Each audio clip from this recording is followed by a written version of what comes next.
چلیں آج ایک ایسے غذائی جزو کی دنیا میں چلتے ہیں جو زندگی کے لیے تو بے حد ضروری ہے، لیکن اکثر اسے ٹھیک سے سمجھا نہیں جاتا۔ یہ ایک ایسی پہیلی ہے جو ہماری زراعت کی بنیادوں میں ہی چھپی ہوئی ہے۔ تو آج کا سب سے بڑا سوال یہی ہے جسے ہم سمجھنے کی کوشش کریں گے۔ یہ سوال کسانوں اور سائنسدانوں سب کو پریشان کرتا ہے کہ بھائی ایسا کیسے ہو سکتا ہے کہ مٹی کسی چیز سے بھری پڑی ہو لیکن پودے پھر بھی اس کے لیے ترس رہے ہوں۔ دیکھیں، فاسفورس کو صرف ایک عام غذائی جزو نہ سمجھیں، یہ تو زندگی کی بنیاد ہے، اس کا ایک بنیادی ستون ہے۔ یہ ڈی این اے اور اے ٹی پی کا لازمی حصہ ہے، یعنی زندگی کی انرجی کرنسی۔ اس کے بغیر زندگی جیسا کہ ہم جانتے ہیں ممکن ہی نہیں۔ اور یہیں سے کہانی میں ایک دلچسپ موڑ آتا ہے، ایک ایسا تضاد جہاں کوئی چیز ایک ہی وقت میں بہت زیادہ بھی ہے اور بہت کم بھی۔ حقیقت یہ ہے کہ زیادہ تر مٹی فاسفورس سے بھری ہوئی ہے، لیکن اس کا بہت ہی چھوٹا سا حصہ پودوں تک پہنچ پاتا ہے۔ ذرا سوچیں، مٹی میں جتنا بھی فاسفورس موجود ہے نا، اس کا 99% سے زیادہ حصہ پودوں کے لیے بیکار ہے، وہ اسے استعمال ہی نہیں کر سکتے۔ صرف 1% سے بھی کم حصہ ہے جو ان کو فوراً مل سکتا ہے۔ یہ تو بالکل ایسا ہی ہے جیسے پانی سے بھرے سمندر کے بیچ میں کوئی پیاسا کھڑا ہو۔ تو سوال یہ ہے کہ آخر یہ سارا فاسفورس ہے کہاں؟ اچھا، یہ 4 الگ الگ جگہوں پر موجود ہے۔ ایک ہے لابائل پول، یہ وہ چھوٹا سا حصہ ہے جسے پودے فوراً استعمال کر سکتے ہیں۔ باقی سارا یا تو مٹی کے ذرات سے چپکا ہوا ہے، یا معدنیات کے اندر پھنسا ہے، یا پھر پتھروں میں ایسے قید ہے کہ اسے نکلنے میں صدیاں لگ سکتی ہیں۔ تو آخر یہ غذائی جز اس طرح قید ہو کیسے جاتا ہے؟ اس عمل کو کہتے ہیں فکسیشن، اور اس کی ساری وجہ مٹی کی اپنی کیمسٹری میں چھپی ہے۔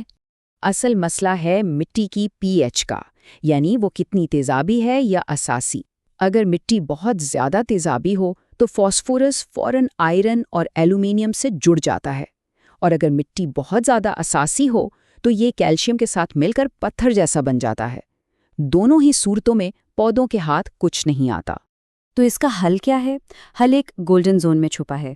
جب مٹی کا پی ایچ 6 اور 7 کے درمیان ہوتا ہے نا، یعنی تقریباً نیوٹرل، تب فاسفورس پودوں کو سب سے آسانی سے ملتا ہے۔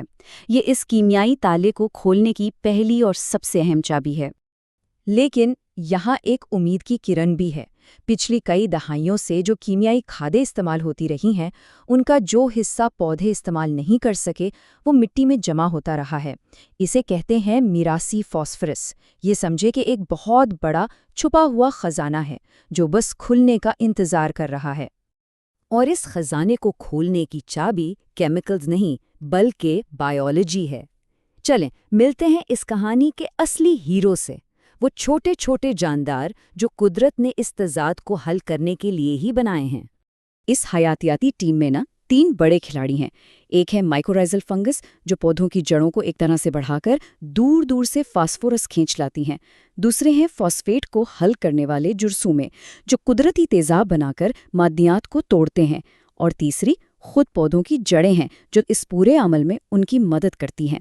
اور ان فنگس کی طاقت کو معمولی مت سمجھیں، یہ کوئی تھوڑی بہت مدد نہیں کرتی، بلکہ پودوں کی فاسفورس حاصل کرنے کی صلاحیت کو 20 سے 40% تک بڑھا سکتی ہیں۔ یہ ایک بہت بڑا فرق ہے۔ اچھا، تو یہ کام کیسے کرتے ہیں؟ یہ بڑا منظم طریقے سے ہوتا ہے۔ سب سے پہلے یہ جرثومے معدنیات میں قید فاسفورس کو ڈھونڈتے ہیں، پھر یہ قدرتی تیزابوں کا ایک طاقتور مکسچر خارج کرتے ہیں۔ یہ تیزاب معدنیات کو ایسے گلا دیتے ہیں جیسے سرکہ کسی سخت چیز کو نرم کر دیتا ہے، اور بس فاسفورس آزاد ہو جاتا ہے۔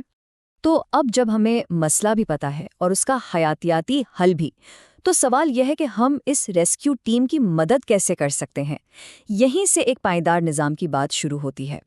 یہ بات سمجھنا بہت ضروری ہے کہ ہم ہمیشہ کے لیے کانوں سے فاسفورس نہیں نکال سکتے۔ یہ کوئی لامحدود چیز نہیں ہے، یہ ایک دن ختم ہو جائے گی۔ ہمیں ایک ایسے ماڈل کی طرف جانا ہے جہاں ہم اسے نکالیں، استعمال کریں اور پھینک دیں، اس کے بجائے اسے بار بار استعمال میں لائیں۔ اور اچھی خبر یہ ہے کہ اس سائیکل کو دوبارہ چلانے کے لیے بہترین چیزیں ہمارے ارد گرد ہی موجود ہیں۔